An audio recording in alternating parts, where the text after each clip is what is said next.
In 19th century London, a fatal encounter is about to take place.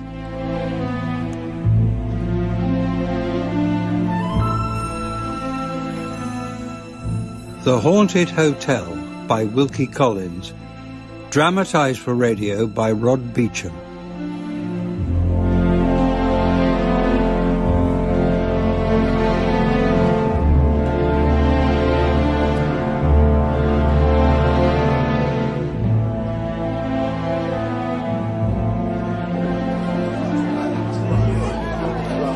Excuse me, it's so terribly crowded. Would you mind if I shared your table? Oh, not at all. Please, feel free to do so. Thank you. Adele gives wonderful tea parties, but she does tend to ask half of London. I don't think we've met, have we? Not to my knowledge, no. My name is Agnes Lockwood. And you are? You are Agnes Lockwood? Yes. And you pretend not to know who I am? I'm terribly sorry. Should I know you? I am the Countess Narona. I see. I had no idea. Oh, you must hate me. Of course I don't hate you. No, really. It was made quite clear. I'm aware that you knew nothing of my situation. Will you believe me that when I discovered the truth, I tried to convince him to honor his obligations? Of course I believe you. But it would have made no difference. No woman would want to spend her life with a man who clearly wishes to spend it with someone else. However, in the circumstances, I'm sure it would be better for both of us. Oh, wait. Please. Can I ask you to do something for me? Let me see your face. Oh. If you insist. If you would just lift your veil for a moment. Is that too much to ask? Of course not. There. My face. For what it's worth. Oh, my evil angel. What? What is it? Odessa! Can somebody help me, please? What's the matter, miss? This lady, I think she's fainted. Can you get me some smelling salts? Oh. Agnes, whatever's happening? Oh, Adele, I don't know. She wanted to look at my face. Your face? And then she fainted. But her expression, I've never seen anyone look so frightened.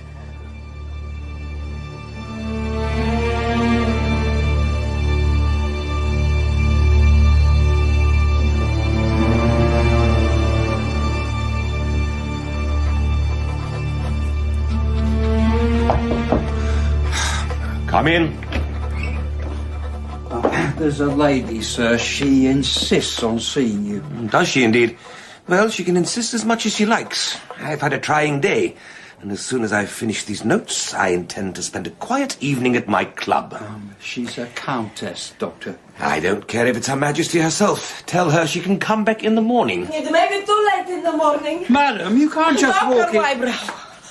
You have the reputation of being the sort of man who never runs away from a challenge. Do I indeed? So I simply want you to answer one straightforward question. And what is that? Whether or not I am going mad. Madam, I think you have been given an exaggerated notion of my ability. All I ask is 5 minutes of your time to tell you my story and to hear your opinion. All right, Robert, you may leave us. Well, if you're sure, Doctor. Quite sure.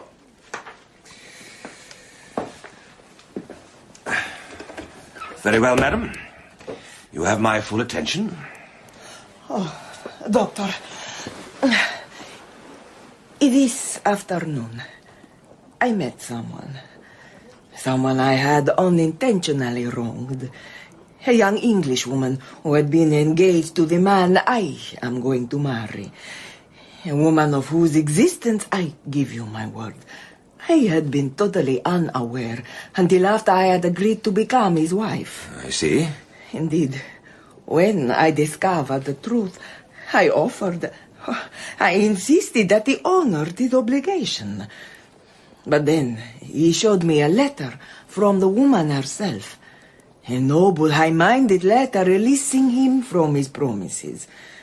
But also one that made it clear, gently but firmly, that there was no hope under any circumstances of ever renewing their relationship. Go on. He appealed to my compassion. You know what women are. I was too soft-hearted, and we are to be married this very week. I can see this has been very distressing for all parties, Contessa. But you spoke of madness. This afternoon, as I say, I met her by chance. We exchanged a few words. And then, I don't know why, I was seized with a need to study her face, to look into her eyes. But when I looked into them, I felt a terror that I have never felt in the whole of my life. A terror of what exactly? Retribution. I felt at that moment she knew I was going to commit some dreadful crime, and that she would make me pay for it. And then? I fainted. And when I recovered, she was gone. Well, tell me. Am I mad? I think the best explanation I can offer is that you feel some sense of understandable guilt towards this woman, which you have tried to rationalize but can't. And that when you met her, it transformed itself into this irrational sense of foreboding. Oh, no. The mind is a strange organ, madam, which we are only just beginning to understand. Oh, is that the best you can do, Doctor? Oh, then, I really am doomed. Wybrow, you're very late this evening. I'd just about given you up. I was unexpectedly detained by a lady. Really? Well, do sit down and tell me about it, always assuming it's fit for my tender ears. Waiter, bring me a large whiskey, will you? Yes, Doctor. Obviously, the ladies put you through it.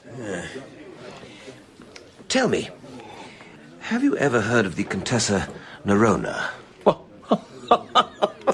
I take it that means you have. And am I to take it that you're the only man in London who hasn't? What a sheltered life you doctors lead. Certainly. I pay very little attention to casual gossip. Was it the Contessa in person who detained you? An extraordinary woman. Fascinating and utterly repellent. As pale as death. And her eyes. At once the cruelest I've ever seen and the saddest. What do you know of her? A great deal, and none of it to the lady's credit. But as you say, you're not partial to casual gossip. I think it would be fair to say that in this instance my interest is professional. Of course. Well, they say she was in fact never married to the Count whose widow she claims to be. That she narrowly escaped being implicated in a poisoning trial in Vienna. That she was a spy for the Austrians in Milan. And that the man she claims is her brother isn't really her brother at all. What man is this? Your whiskey, sir? Ah, thank you. He calls himself Baron Rivard. Word has it that he's a gambler at every table on the continent. And that most recently Milady herself had to flee Paris under the accusation of running an illegal gambling salon. But I don't understand. What man of any sense or breeding would break off his engagement to marry such a woman? Would I have heard of him? That depends if the name Mulberry means anything to you. You're not serious. Never more so. Herbert John Westwick, 1st Baron Mulberry of Mulberry, King's County, Ireland. That's the fish your Contessa has landed for herself. But the man must be mad. That's the kindest way of looking at it. Oh, Henry, I'm so sorry. I'd no idea you were there. Don't distress yourself, Carstairs. Nothing you can say about my brother that would offend me. Unless, of course, you were foolish enough to try and defend him. It's a sad business, certainly. It's a vile business. The way my brother has treated Agnes is vile, beyond belief. There's no other way of putting it. Quite. Will you join us, Henry? Oh, if I'm not intruding. No, of course not. Wybrow, this is Henry Westwick, Montbarry's youngest brother. How do you do? Except that he is no longer my brother. I told him so to his face. The thing is, Wybrow has just come hot-foot from an interview with the lady herself, the so-called Contessa. Really? May I ask what you made of her, Doctor? I found her to be a very troubled woman. I'm delighted to hear it. She's caused enough trouble for others. Yes, but to be fair, well, you know women. They go where their hearts lead them. Always assuming they have a heart. No, but I mean, she's hardly marrying him for his money. The estate is entailed, surely. I mean, if anything happened to Montbarry, she wouldn't see a penny of it. Not of the estate, no.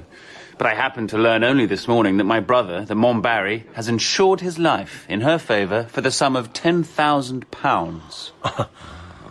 Sounds like Montbarry's walked into a hornet's nest. Well, he only has himself to blame. After the way he's treated poor Agnes, he deserves anything that happens to him. Now, if you'll excuse me, gentlemen. Yeah, of course, pleasure to me. Oh, poor young devil. He certainly seems passionate about his brother's behaviour. No. He's in love with the girl himself. With Miss Lockwood? Yes. Well, they're cousins, you know. Agnes practically grew up with Herbert, Henry and Francis. He's the middle brother, next in line to the title. And Henry's been sweet on her since they were children. Rumour has it Henry even proposed to her. But she preferred the eldest brother. Agnes felt about Montbarry the way Henry feels about her. Maybe even more passionately. Montbarry and your Contessa between them, they broke Agnes's heart.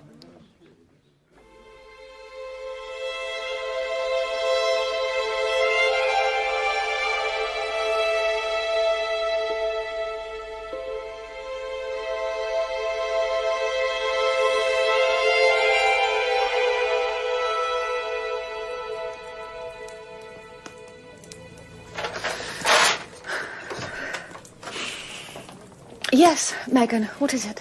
It's Master Henry, Miss Agnes. Wondering if he might have a word with you. I'm not sure if at the moment... He's going away, miss. He wants to say goodbye before he leaves.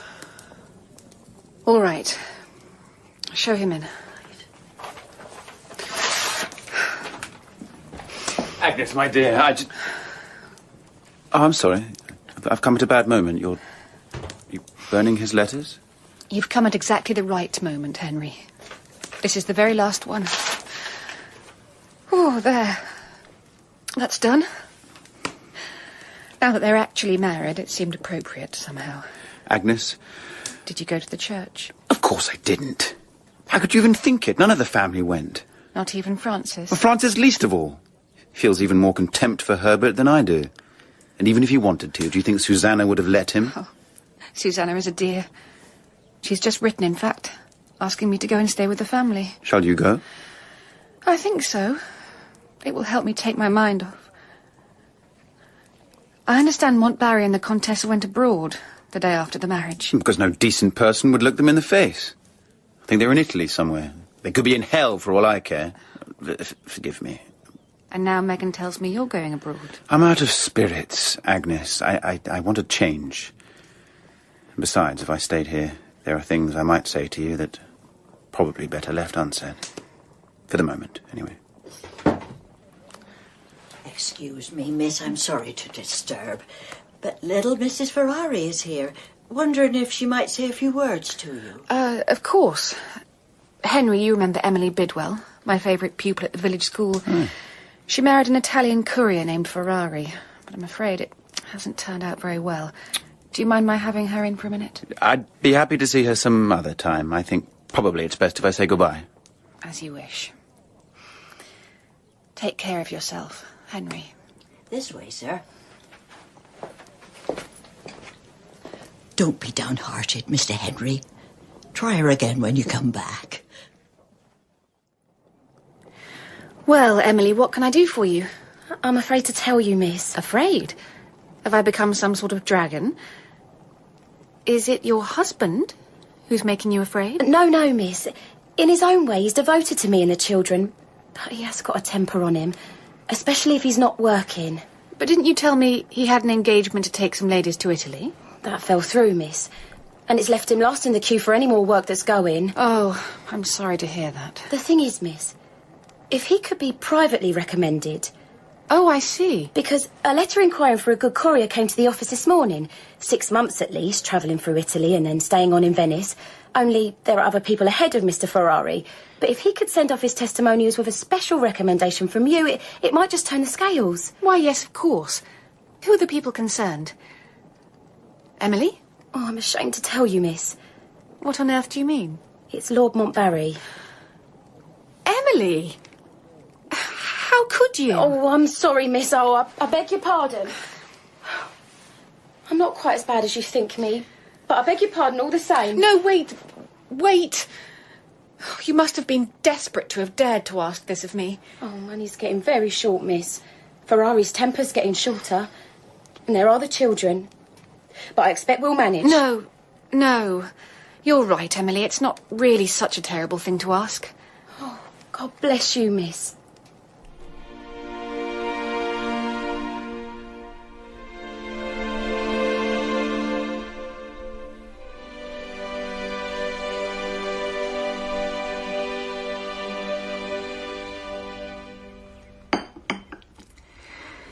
Must you really go back to London tomorrow, Agnes? Suzannah, I really must. There are things I have to do.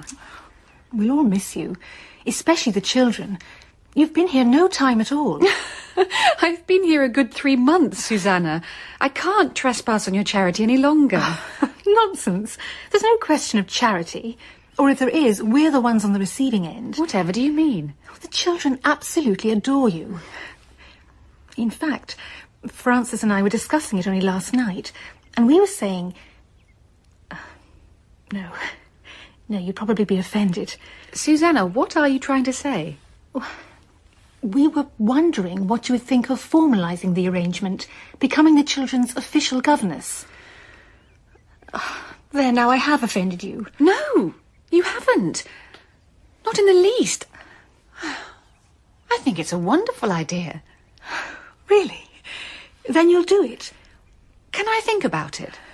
Just for a week or two? Oh, please do. Please do. And you know what travellers we are. I promise you, you'll see the world.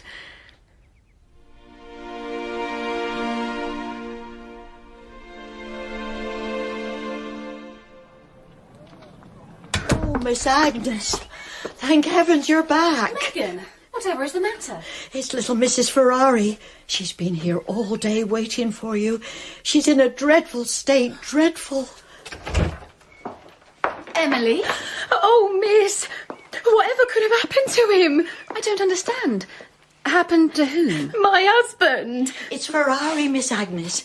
He's left Lord Montbarry without a word of warning. Nobody knows what's become of him. Who told you this? The courier's office, miss. The secretary himself. Calm yourself, Emily. I'm sure there's some perfectly reasonable explanation. What explanation could there be, miss? I know he's not always the best of men, but to walk away from his employers without a word... Why would he do such a thing? Was there nothing in his letters that might give you some sort of explanation? Not really, miss. I have them all here. The last one, perhaps. It made me feel uneasy when I read it, but it still doesn't explain anything. May I? Of course, miss.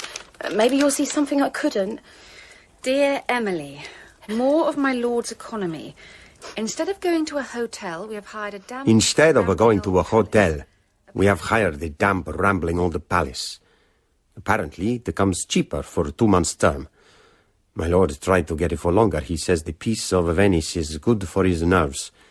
But a foreign speculator has acquired the palace and is going to turn it into a hotel. The Baron is still with us. He and his lordship seem to disagree more and more with every passing day. What about exactly I couldn't say, but it seems to be to do with money. And it's had a bad effect on Milady as well. She was much nicer before the Baron arrived. The result is Lord Montbarry shuts himself up in his own room with his books and sees as little of his wife and the Baron as possible. The thing is, I've heard the rumours that the Baron and Milady are something quite different from the brother and the sister they claim to be. If my lord's suspicions are once awakened, the consequences will be terrible. However, the pay is good, and I cannot afford to talk of leaving. You see, miss? He can't afford to talk of leaving, and yet within a week of writing that letter, he just ups and walks out. At least, that's what she says. She? The so-called Contessa. That's what she wrote to the courier's office. But you think she's lying? Oh, I don't know what to think. Oh, miss, what should I do?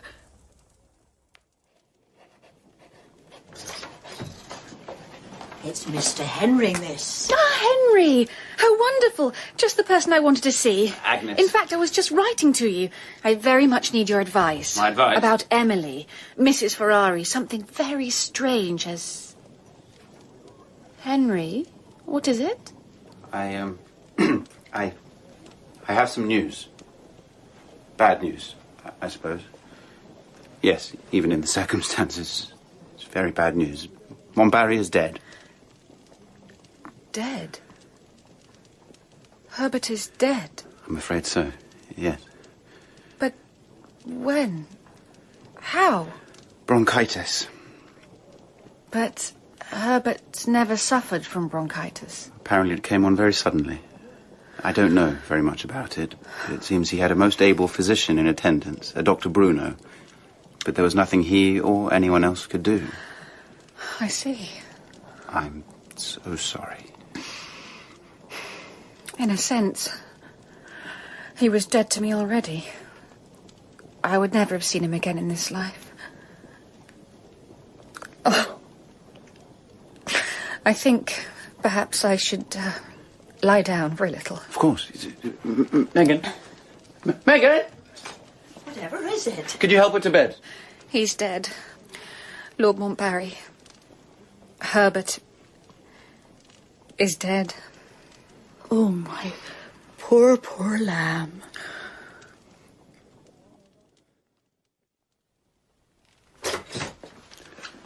How is she? Oh, she'll be all right, sir. I've given her one of my sleeping draughts. Is there anything I can do? No, not at the moment, sir. But come back in the morning. She'll be needing you. What on earth is that? Emily. Where's Miss Agnes? I have to see her. Well, you can't. She's sleeping. Emily? What's all this about? Sir, they've killed him. What? Who are you talking about? That Contessa and her Baron's so-called brother. They've murdered him. Lord Montbarry? No, my husband. The pair of them had done away with Mr. Ferrari. There's no other explanation. What on earth makes you say that? Because of this. It came in the post this morning. A cheque made out in my name for £1,000. No. And this is the note that came with it. To console you for the loss of your husband? You see, sir, it's blood money. What else can it be?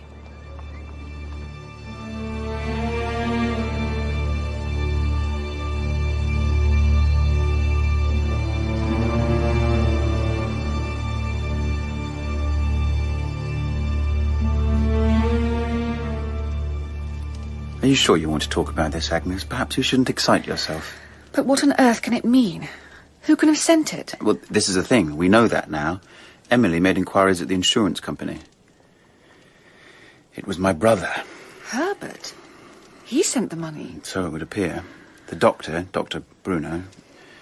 Apparently Herbert placed it into his hands with urgent instructions to put it in the post immediately. But why would he do that? I don't understand. Neither does anyone else. Well, perhaps Emily will find out the truth. She's gone to see the Contessa. The Contessa is in England? In London, at Norbury's Hotel. She arrived yesterday. But why has she come back? Oh, why do you think? To collect the £10,000 that became due to her on my brother's death. What is it you want from me? It's very simple, me lady. I come to acknowledge the receipt of the money sent to Ferrari's widow. Are you mad or drunk? I'm no more mad or drunk than you are, my lady. Ah, then you are only insolent, like so many of your countrymen. My lady... You walk in here, You mentioned the name of a courier who left us very strangely. Are you his wife? I'm not his wife. I'm his widow, as you very well know. Oh, it was an evil hour when Miss Lockwood recommended my poor husband to be his lordship's courier. What did you say? I said it was an evil hour when... Liar! You liar! Tell me that you're lying, or I swear to God I'll strangle you with my own hands.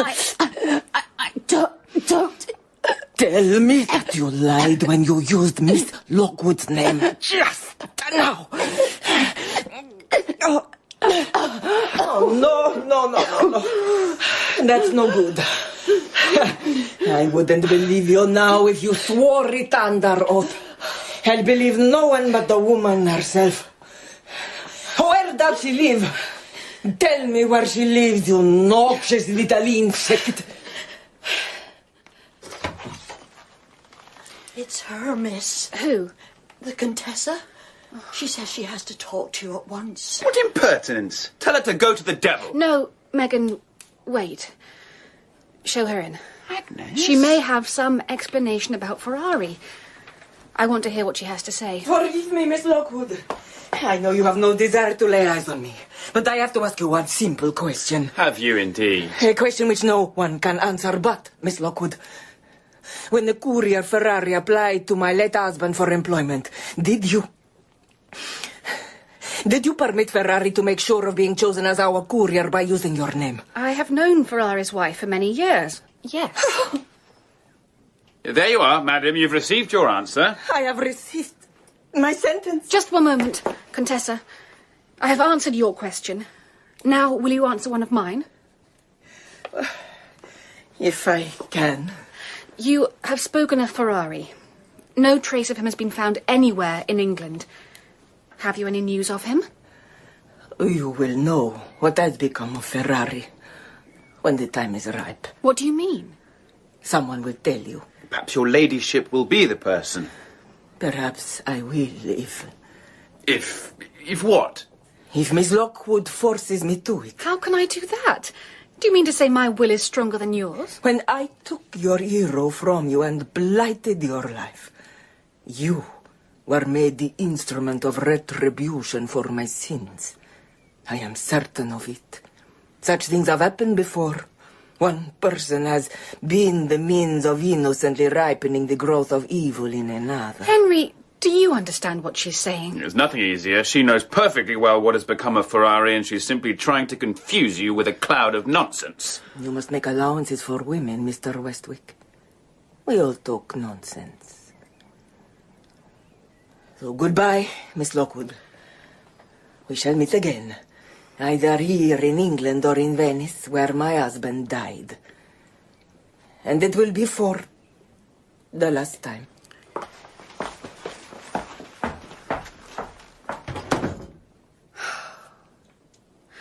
Do you think she is mad? I think she is simply wicked. I believe she came here to enjoy the luxury of frightening you. She has frightened me. I'm anxious about you, Agnes. If I hadn't been here, who knows what that vile woman might have said or done. It's all right, Henry. Now, Agnes, please, listen, I can't bear the thought of you spending your life alone and unprotected, especially after what's happened today. I don't need protecting, Henry. Of course you do. All women need protection. And you must know how I've always dreamed of being the one who does protect you. Please, Henry, don't. Have I offended you? Of course not. And I know how you feel, Henry. And of course I'm touched and grateful, but... But you don't return my feelings. It's too soon, Henry. It's too soon to know what I feel. About anything. I'm sorry, I've been very clumsy. I know you're only concerned for my well-being. But I can set your mind at rest about that at least. For the next year, I shall be well looked after. Oh, by whom? By none other than your brother Francis and my oldest friend in the world, Suzannah. You're going to live with him? Oh, I shall earn my keep, Henry. I shall spend my time as governess to their delightful children. Yes, but... It will give me time to think, Henry. To recover. To sort out the jumble in my poor, confused head. When you say sort it out... Please, Henry. I've no idea what I'll be feeling a year from now. I'm not saying things will be different, and I'm not saying they won't be either. I know it isn't fair, but it is the best I can do. All right, then. A year it is.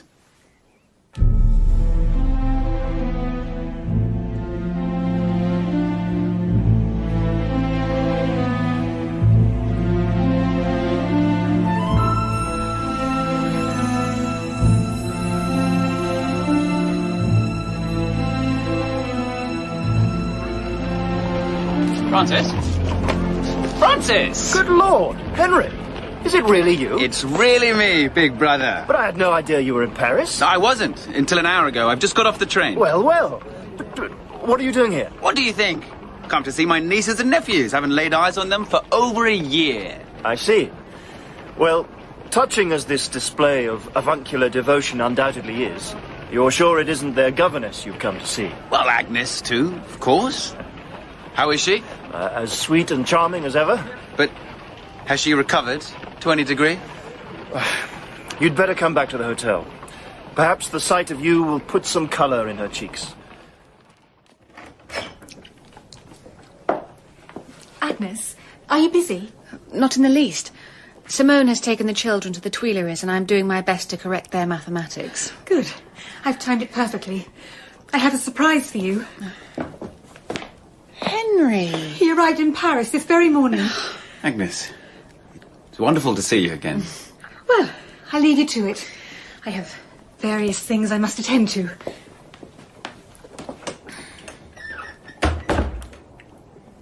So, Agnes, how are you?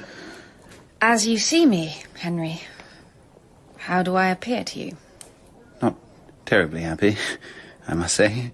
No. I thought with all the time that's gone by, you might have come to a different frame of mind. Did you? Well, I'm sorry to have to disappoint you. Agnes. Henry, when I see you, it reminds me of everything I've suffered. Can't you see? It's left its mark on me for life. I swear, Francis, I'll never understand women, as long as I live. You must give her time, Henry. Time? I've given her a whole year. It's true, Francis. I thought that being with us and the children would help her to take a more positive attitude. She seems to feel the loss of Montbarry as though he died faithful to her. She mourns him in a way that none of us does. Even if he was unworthy of her, he was still the man of her choice. It's in her nature to be faithful to his memory. I don't know, Henry. Perhaps things will change when we get to Venice. Venice? It's our next port of call. We're going to try out this wonderful new hotel everyone's talking about, the Palace. Perhaps the change will have a beneficial effect on Agnes. For heaven's sake, Herbert died in Venice. It will only make matters worse. Or it might bring things to a head, enable her to say goodbye to him once and for all. Henry, I've just had the most wonderful idea. Why don't you come with us to Venice? What? That's an excellent idea. Why don't you do that, little brother? Stay here for the next couple of weeks, and then we can all travel together. The idea doesn't seem to appeal. No, it's not that, is it? Just, I don't think Agnes would relish my company at the moment. I seem to irritate her, to say the least of it. I think it's wiser if I make my farewells. All right, then. You leave. Go on to Venice ahead of us. And meanwhile, I'll use all my best efforts on Agnes, try and convince her she's done her duty by Montbarry's memory, and that it's time she was free to think about her own happiness. By the time we join you, she might be in a different frame of mind. What do you think?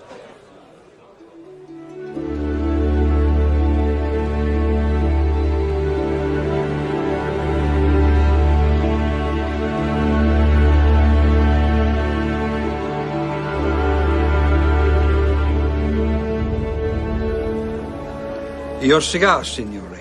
Thank you. Can I fetch you anything else? No, that's all. Thank you. It's a lovely night, isn't it, signore? Yeah, certainly is. Lovely night in a lovely city. Good night, signore. Good night. Oh. Hello? Who's there? You? Mr. Westwick. For a moment, I couldn't believe it. Contessa, what are you doing in Venice?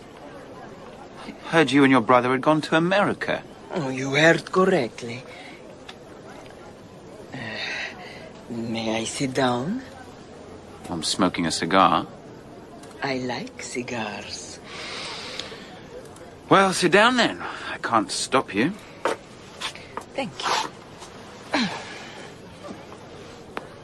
So I take it you lost your appetite for things American? I lost more than my appetite. I lost my companion. Oh, I see. He found more congenial company? Another sister, perhaps? He died. Oh, dear. Shot to death in a gambling saloon? My brother died no extraordinary death, Mr. Westwick. He sank with many other unfortunate wretches under a fever prevalent in a city we happened to be visiting. And now you've returned to Venice, in spite of what must surely be unhappy memories. Yes. I couldn't help myself. Whatever do you mean? If I had a will of my own, I would never have set foot in Venice. I hate the wretched city. But here I am. Tell me, when does Miss Lockwood arrive? How the devil did you know Agnes was coming here? Let's say that I guessed it. And do you know why? I've no idea what the superficial reason may be. I only know that we are to meet.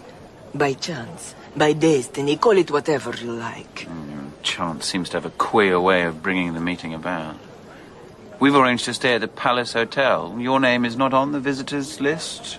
Surely you understand my reasons for shunning that hotel. I'm afraid I have absolutely no idea. If you say so. Nevertheless, I think you are right, Mr. Westwick. Destiny demands that I move into the Palace Hotel. I shall see to it immediately. Oh, isn't it beautiful? In the moonlight. What? The Church of San Marco. Goodbye, San Marco, by moonlight. I shall not see you again.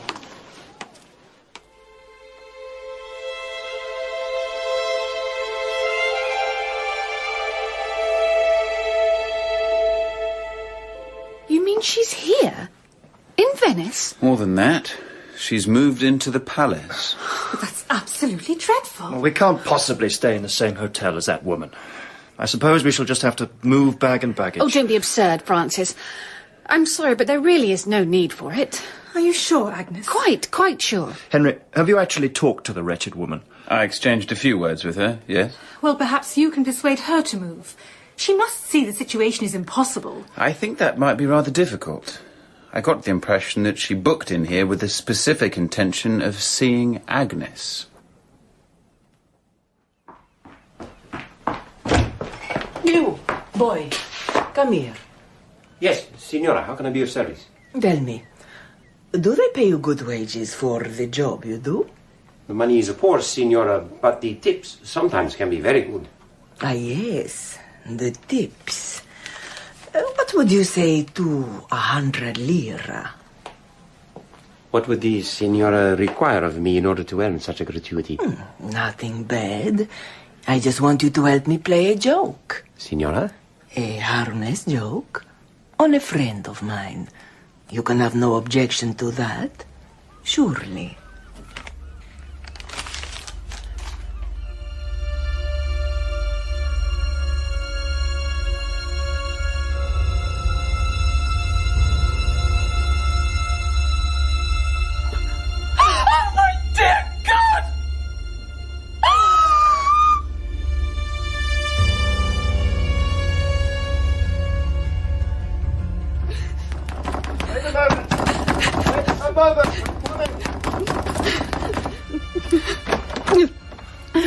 Agnes, my dear, whatever is it? Oh, Francis.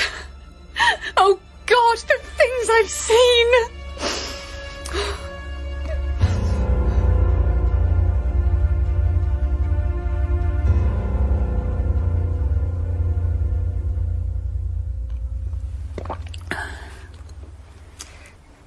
Another sip, my dear.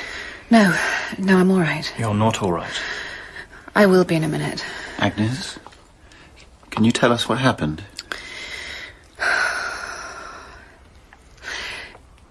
It was the room. I had to sleep in a different room. Why? There'd been some sort of accident in mine. So they took me to another room.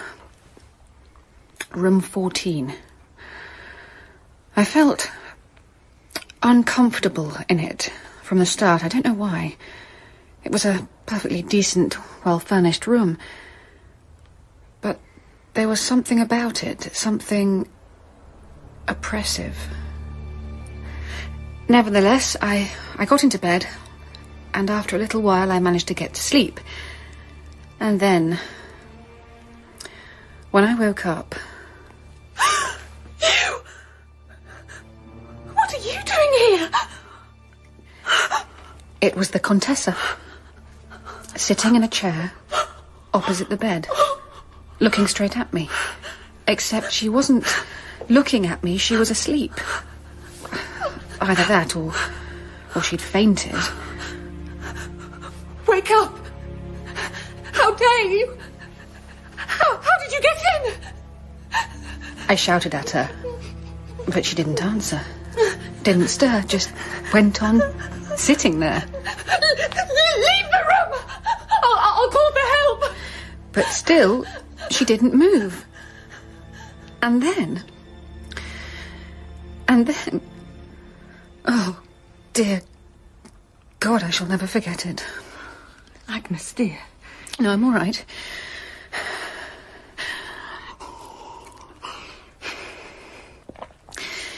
It was a head. A terrible, human head, floating in the air in the middle of the room. I've never seen anything like it. There was no flesh. The skin was stretched tight over the bones and dark, like the skin of a mummy. The eyes were closed. The lips, oh, horrible blue lips, were pulled back from the teeth in a terrible grin. For a moment it seemed suspended between the floor and the ceiling, and then it started to descend towards me. Oh, my dear God!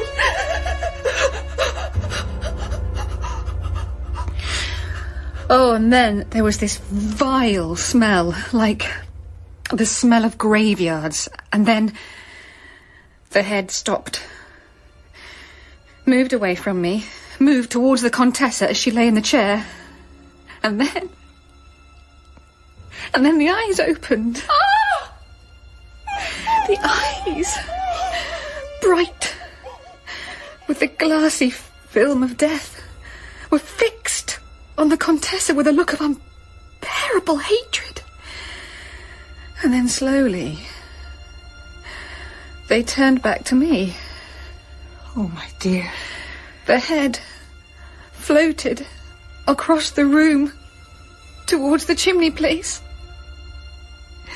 It turned round and fixed that terrible glance on me one more time, almost as though it was beckoning to me.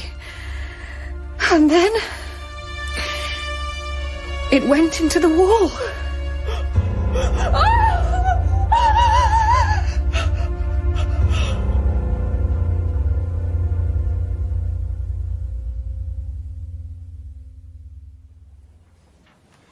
And you say this is where the head disappeared? Just there, at this very spot.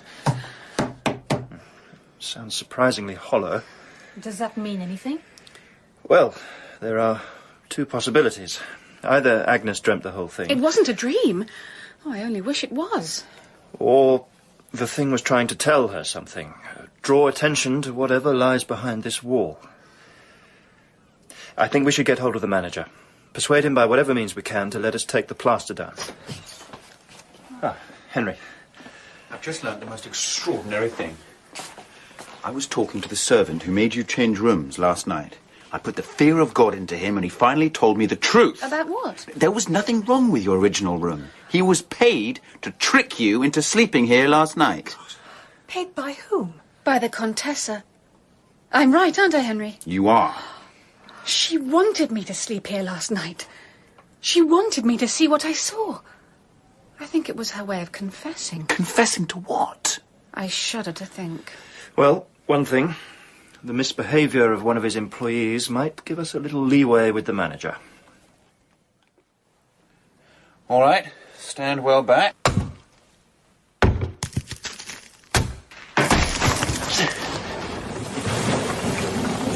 Let's see what we have here. Signore, perhaps in these circumstances I should be the one. No. I'd rather see for myself.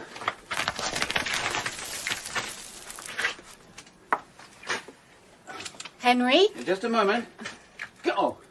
Well? There's a body. Oh. It's a man. It's just about all you can tell. It's rotted away to almost nothing. Terrible. Can I see? No, you most certainly cannot. Stay there. There's no point, anyways. There's nothing anyone could identify him by. Hardly any face, clothing. He must have been there well over a year. Ah, over a year. Does that signify? I was merely thinking, Signore, that the hotel has only been open a few months. Whoever is responsible for this terrible thing, it must have been before that time. But surely during the rebuilding? No, Signore. This part of the palace was left unaltered. Some decorating, yes, but the structure was left exactly as it was. Ferrari. What? What do you mean? In his last letter to Emily, Ferrari said Herbert was angry because he could only rent the palace for a few months. It was going to be turned into a hotel. This must be the place. It's possible, I suppose. I'm certain of it. I think this is the room in which Herbert died. That's why the Contessa wanted me to sleep here. Yes, but even so, it doesn't account for the body behind the wall. Poor Emily. Emily? It's Ferrari, I'm sure it is. Of course, you're right. They put him there. They? The Contessa and her so-called brother. Ferrari never walked out without giving notice. They killed him and hid his body behind the wall. But why? Because he knew something about Herbert's death. I don't care what the famous Dr. Bruno says. I've always known there was something suspicious about Herbert dying of bronchitis. Ferrari must have found out the truth. And they killed him to shut his mouth.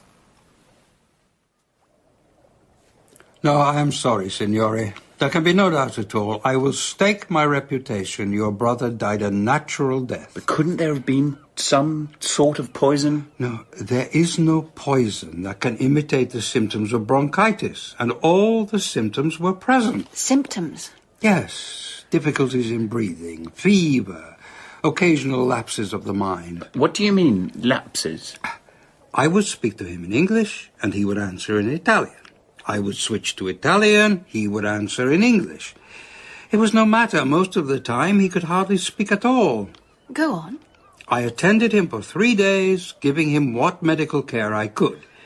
For a time, I thought he might rally, but on the 4th day, he contracted severe pneumonia. By the 5th day, he was dead. Before he died, did he ask you to do anything for him? Yes, he gave me a letter. He begged me to post it for him. His eyes were full of entreaty, like those of a spaniel. Do you remember who it was addressed to? Of course, yes, to a Mrs. Emily Ferrari. I still can't imagine why he did that. Why it was so important. I do not know, Signore. He said nothing. Now, is there anything else I can help you with? Yes, actually, Doctor. There is one last question I'd like to ask. You go up and tell the others, Henry. I'll wait here. Will you be all right? Yes. I'll sit on the veranda. There's so much to think about. Oh, I'll be back directly. You're sure you'll be all right? Quite sure, Henry. Off you go. Mr. Lockwood. Oh, yes. What is it? I have a message for you from the Countess Narona. It's a little strange. Perhaps you will understand it. What did she say? She said it was time for you to keep your final appointment. Is she in her room? No, she said she would wait for you on the Ponte della Paglia. Where is that? It is near the Bridge of Sighs, by the Grande Canal. Ah, yes, I know it. When Mr. Westwick comes back, will you tell him where I've gone? You will not wait for him? No.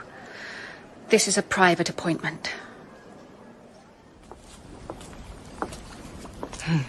So, you are here at last. Yes, I'm here. Beautiful, is it not? The moonlight on the water.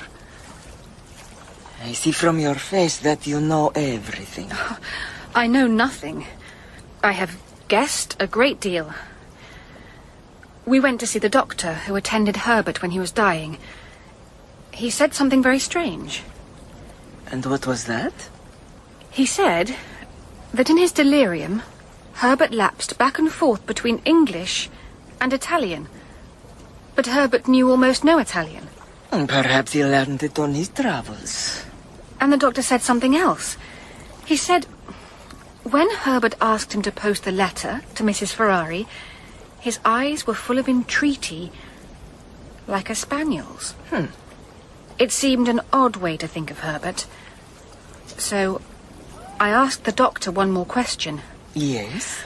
I said, do you mean his eyes were brown, like those of a spaniel? And he said yes. Well, Herbert's eyes were blue.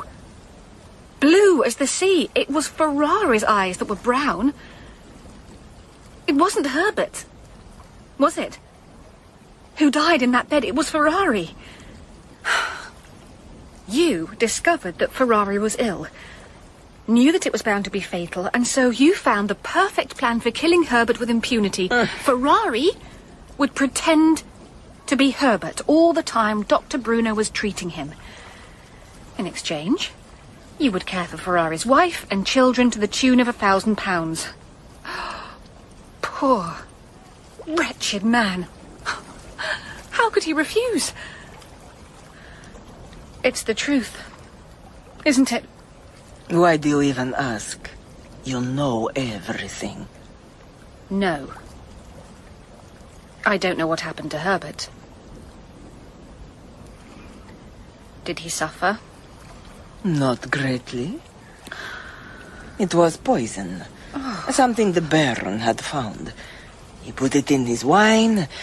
It was painful, but it was over very quickly. Poor Herbert. Poor Herbert. He was not a good man. You know that. He didn't deserve to die like that. Perhaps not. And Ferrari, did he know what you'd done? He knew nothing. Perhaps he guessed. What difference does it make now? Of course, it can be argued that you can prove none of this.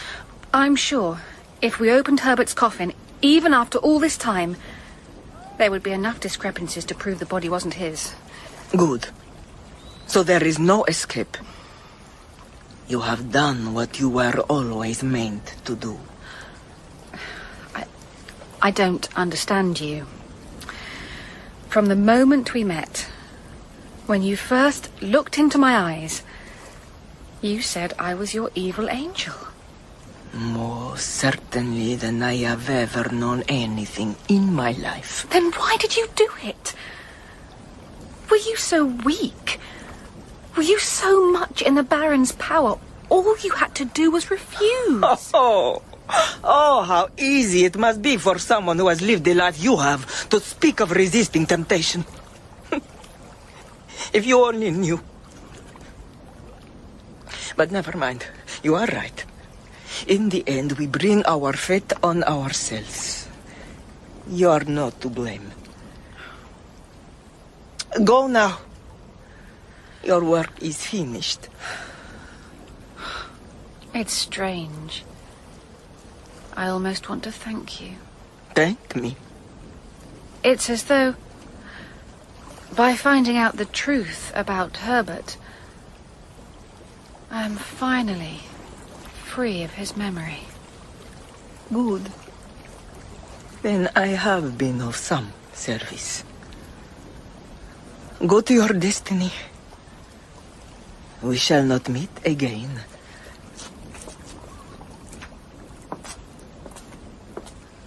Pray for me.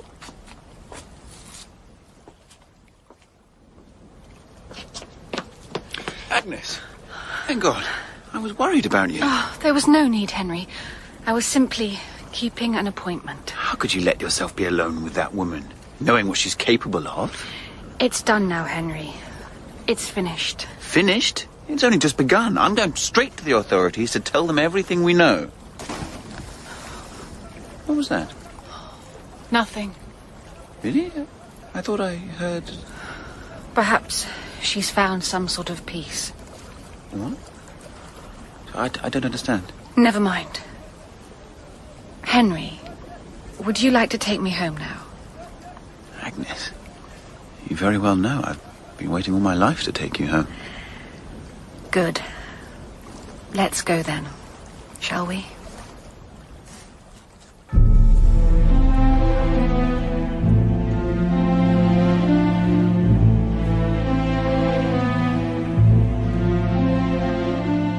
In The Haunted Hotel by Wilkie Collins, dramatised for radio by Rod Beacham, Agnes Lockwood was played by Jasmine Hyde, Henry Westwick by Harry Lloyd, Countess Narona, Adjoa Andoh, Francis Westwick, Simon Bubb, Suzannah Westwick, Katherine Igoe, Emily Ferrari, Alex Rivers, Megan, Josie Kidd, Dr. Wybrow, Gerard McDermott, Carstairs, James Lailey, and Dr. Bruno by Rod Beacham. Other parts were played by the cast, and the play was directed by Bruce Young.